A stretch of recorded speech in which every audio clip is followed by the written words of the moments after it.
Joining us now is Colonel Douglas Macgregor. Colonel, welcome back to the program. Love having you on, and our audience is just enthusiastic every time you come on because you're clear and also contrarian to the nonsense that we see on television from the military-industrial complex. What is the latest in Ukraine? Is it true that Russia is likely planning a blitz or a major offensive in the coming weeks?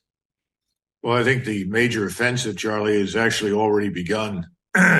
It's not beginning the way we would begin an offensive. One of the things the Russians made explicitly clear is that they were not interested in this shock and awe business. That's not how they do business. So what we're watching at the moment are a couple of things that your audience needs to know. First of all, the numbers of artillery strikes, rockets, missiles, hard-shell artillery has risen dramatically. Most of it, not all of it, but most of it is focused on destroying air defense radars, air defense capabilities. And that is logical because once you've stripped away the air defense, then there is nothing to interfere with your own close air support as well as all your other standoff attack missile and rocket systems. Secondly, they've marshaled an enormous number of forces down in the south of Ukraine on the east side of the Dnieper River and moving from left to right from Zaporozhye, which is near the river, over to Bakhmut, which everybody's heard a great deal about, and then up to a place called Liman, Liman, close to the Oxal River. That's about a 400 kilometer stretch, and they have marshaled roughly 250 to 300,000 troops there, and then in the western part of Russia, another 100,000. And what we're seeing is an incremental rollout of these forces. These are many of them mobilized forces. They are led by combat experienced commanders, but many of these troops have not seen combat to this point. And they're being positioned to break through and then head north and west to essentially recapture all of eastern Ukraine.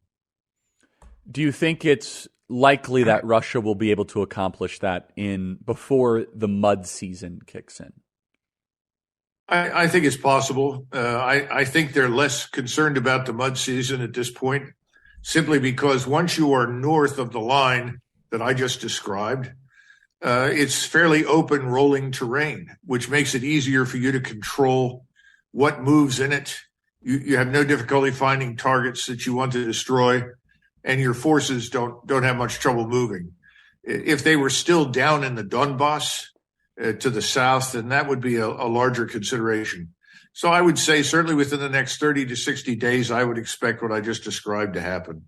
What do you think is Russia's overall goal with the war at this point? It seems that they're willing to continue to escalate this, send more troops. And so what does success look like right now for the Kremlin? Well, I think success for the Kremlin would be an end to this war, to be blunt. I think both the Russian people and the government would like to see this thing end. They'd like to negotiate an end to it, but they're certainly not going to walk into a negotiation where they're told, well, you have to accept guilt, quote unquote, for the war, which they really didn't start. And then they're not going to give up all the terrain that they've already seized, which was largely occupied by Russians.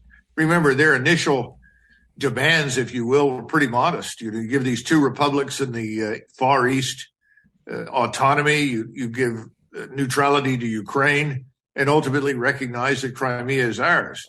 They're not going to fall back on those now. They're going to demand neutrality for whatever form of a Ukrainian state exists, but it's going to be significantly reduced in size in a territorial sense. The problem is that we don't seem to be interested in negotiating. And so the other fallback position for the Russians, and a gentleman just came back from Moscow, told me this very recently, the Russians are prepared for a 30-month war with us.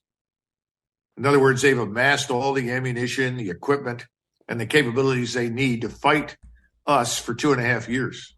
They don't want to, but they're prepared for it. Can you just go a little deeper on that, on how Russia views war versus how the West views war? They have a different philosophy. They're willing to sacrifice greater numbers.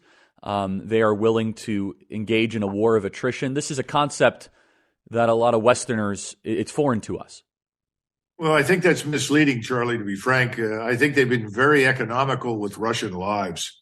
all of the commanders have tried to maximize the use of standoff firepower, missiles, rockets, artillery, to do as much damage as possible. And they've been very successful. 75% of Ukrainian casualties have been caused by those systems. So they have had great success in restricting the exposure of their troops to close combat. Now, that won't be possible in the future once the breakout occurs. It'll be more difficult. But the Russians have never taken the heavy casualties that the West insists they've sustained. And the West is running around with some crazy number of 200,000 casualties, pure nonsense. I'd be surprised if they had 50,000 to 60,000 casualties and more than 20,000 dead. It's the Ukrainians that have suffered terribly.